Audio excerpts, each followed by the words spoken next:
ನಮಸ್ತೆ ಬಂಧುಗಳೇ. ಇಲ್ಲಿ ಬರೋರಲ್ಲಿ ಸಾಕಷ್ಟು ಜನ ಹೇಳ್ತಾರೆ, ಸರ್ ಮನೆ ಕಸ ಗುಡಿಸ್ತಾ ಇದೆ, ಸೊಂಟ ಹಿಡ್ಕೊಂಡಂಗಾಯ್ತು. ಏನೋ ಬಗ್ಗಿಂಗ್ ಒಂದು ಸಣ್ಣದೊಂದು ಎತ್ಕೊಳ್ಳಿಕ್ಕೆ ಹೋದೆ, ಸೊಂಟ ಹಿಡ್ಕೊಂಡಂಗಾಯ್ತು ಅಂತ ಹೇಳಿ.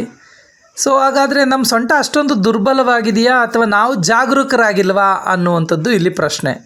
ಇಲ್ಲಿ ಬರೋವಂಥವ್ರು ಭಾಳಷ್ಟು ಜನ ಪ್ರಶ್ನೆ ಮಾಡ್ತಾರೆ, ಸರ್ ಅವರೆಲ್ಲ ಮೊದಲೆಲ್ಲ ಭಾರ ಎತ್ತುತ್ತಿದ್ರು, ಅಷ್ಟು ಆದರೂ ಅವ್ರಿಗೇನು ಸೊಂಟ ನೋವು ಇರ್ತಿರ್ಲಿಲ್ಲ ನಮ್ಮ ಪೂರ್ವಜರಿಗೆ.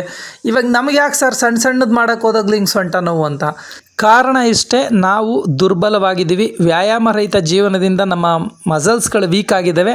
ಅದ್ರ ಜೊತೆಗೆ ಜಾಗರೂಕತೆಯಿಂದ ನಾವು ಕೆಲಸವನ್ನು ಮಾಡ್ತಾ ಇಲ್ಲ. ನೋಡಿ, ನಮ್ಮ ಪೂರ್ವಜರಿಗೆ ತಿಳುವಳಿಕೆ ಇತ್ತು, ಜ್ಞಾನ ಇತ್ತು. ಬಗ್ಗಿ ಎದ್ದು ಮಾಡುವಾಗ ಮತ್ತು ಭಾರ ಎತ್ತುವಾಗ ಸೊಂಟಕ್ಕೆ ಬಿಗಿಯಾಗಿ ಟವಲನ್ನು ಕಟ್ಕೊಳ್ತಾ ಇದ್ರು, ಅಥವಾ ಸೊಂಟಕ್ಕೆ ಏನಾದರೂ ಬಿಗಿ ಕಟ್ತಾ ಇದ್ರು. ಆ ನಂತರವೇ ಅವ್ರು ಕೆಲಸ ಮಾಡ್ತಾ ಇದ್ರು. ಅದಕ್ಕೆ ಇವತ್ತು ಡಾಕ್ಟ್ರು ಸೊಂಟ ನೋವು ಬಂದವ್ರಿಗೆ ಬೆಲ್ಟ್ ಕಟ್ಕೊಳ್ಳಿ ಅಂತ ಹೇಳೋದು. ಯಾರೆಲ್ಲ ಇಂಥ ಸಮಸ್ಯೆಯಿಂದ ಬಳಲ್ತಾ ಇದ್ದೀರೋ ಅರ್ಲಿ ಸ್ಟೇಜಲ್ಲೇ ಎಚ್ಚೆತ್ಕೊಳ್ಳಿ ಬಂಧುಗಳೇ. ನೆಗ್ಲೆಕ್ಟ್ ಮಾಡಬೇಡಿ. ನೆಗ್ಲೆಕ್ಟ್ ಮಾಡ್ತಾ ಹೋದರೆ ಮುಂದೊಂದು ದಿನ ಸಮಸ್ಯೆ ತೀವ್ರತೆ ಹೆಚ್ಚಾದಾಗ ಆಪರೇಷನ್ ಅನಿವಾರ್ಯವಾಗುತ್ತೆ. ಅಂತಹ ಸಂದರ್ಭವನ್ನು ತಂದುಕೋಬೇಡಿ. ಈಗಲೇ ಎಚ್ಚೆತ್ಕೊಳ್ಳಿ. ಸೂಕ್ತವಾದ ಮಾರ್ಗದರ್ಶನವನ್ನು ಪಡೆದು ಚಿಕಿತ್ಸೆಯನ್ನು ಪಡೆಯಿರಿ ಆರಾಮಾಗಿ. ಧನ್ಯವಾದಗಳು.